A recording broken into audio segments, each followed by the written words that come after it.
Tervetuloa rakkaat katsojat TP-studioon. TP-studiossa seuraamme matkaa talvipäiville. Minä olen Pekka, TP-studion juontaja. Ja minä olen Joonas, TP-studion asiantuntija. Joonas, viime vuonna talvipäivät Rovaniemellä. Siellä oli aikamoista meininkiä. Nähtiin Jätkänsiltaa, Santaparkin kemut ja poro. Ja olihan siellä joulupukkikin ja aikamoiset gameit talviriehassa. Ja siellä hotellilla tulikin aika paljon painittua. Pekka, puhuin nyt Valdemarin rannan talviriehasta. Aivan, mutta loppubileissä siellä oli aika kuumat bailut ja kovat grindit. Kyllä, ja meillä on nyt sieltä videomateriaalia. Mitä? Videot loppubileistä. Talvipäivät vuonna 2017 vietetään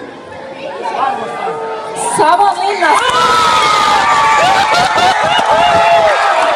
Ja mikä meno. Rovaniemellä on oltu pitkä matka tähän päivään. Mitäs kaikkea tähän matkan varrelle on mahtunutkaan? No ainakin kesäloma. Niin, kaikilla muilla paitsi TP-järjestäjillä.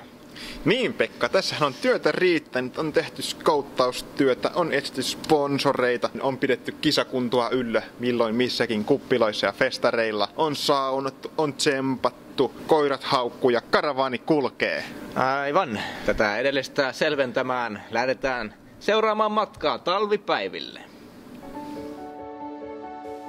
Kevät oli Savonlinnalle raskasta aikaa. Perinteikkään opettajan koulutuksen lakkautuspäätös oli raskas takaisku koko kaupungille. Yhteinen torjuntavoitto jäi saavuttamatta ja Savonlinnan OKL:n taru loppuu kevääseen 2018. Pienen ja tiiviin kampuksen se kuitenkin yhdisti ennennäkemättömällä tavalla. Yhteinen unelma talvipäivistä sai kampuksen syttymään eloon. Alkoi intensiivinen valmistautuminen opettajaopiskelijoiden suurimpaan ja kauneimpaan tapahtumaan.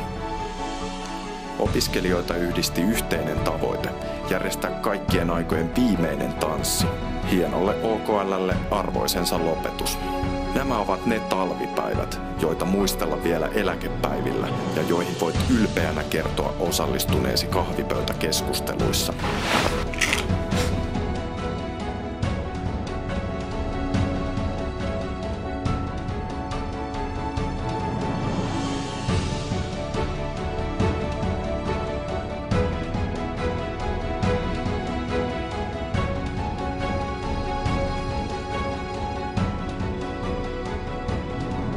Nämä ovat ne talvipäivät, joita et tule unohtamaan.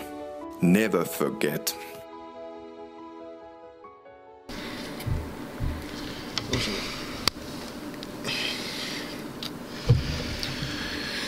Mitä olisivatkaan talvipäivät ilman bileitä ja mitä bileet ilman musiikkia?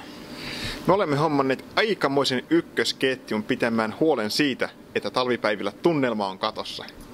Ei viivytellä sitä sen enempää, vaan julkaistaan ensimmäinen soppari. Ja ensimmäisen sopparin meille julkistaa varsinainen TP-legenda.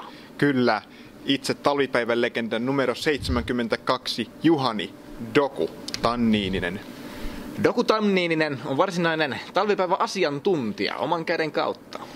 Sanotaan, että hän elää vain talvipäiviä varten. Ja että hän on vasta selättänyt kesämasennuksen. Pidemmittä puheitta. Doku Tanniininen. Komplimentti yläkertaan. Kiitos jätkät. Komplimentti myös numerolle 72. Erittäin kova pelimies. Savonlinna talvipäivät. Voiko parempaa paikkaa olla? Tää on aivan huikea tää meininki täällä. Kattokaa nyt tätä hallia. Tää räjähtää kohta. Tähän meininkiin meillä on myös tarjota teille pari ykkösketjun kaveria. Prinssi Jusuf ja Musta Barbaari. Huikee veli kaksikko. Mä oon näitä veliä seurannut aivan älyttömän hyviä. Mä oon kuitenkin talvipäivien ykkössentteri. Talvipäivän eka, talvipäivän vika. Takas yläkertaa. Ja huikealla intensiteetillä pelirohkealla. Kiitos. Ja matka jatkuu parin viikon päästä, jolloin julkistamme seuraavan tähtipelaajan. Sillä välin etsi meidät somesta. Tykkää Facebookissa, seuraa Instagramissa ja Snapissa. Kiitos ja näkemiin.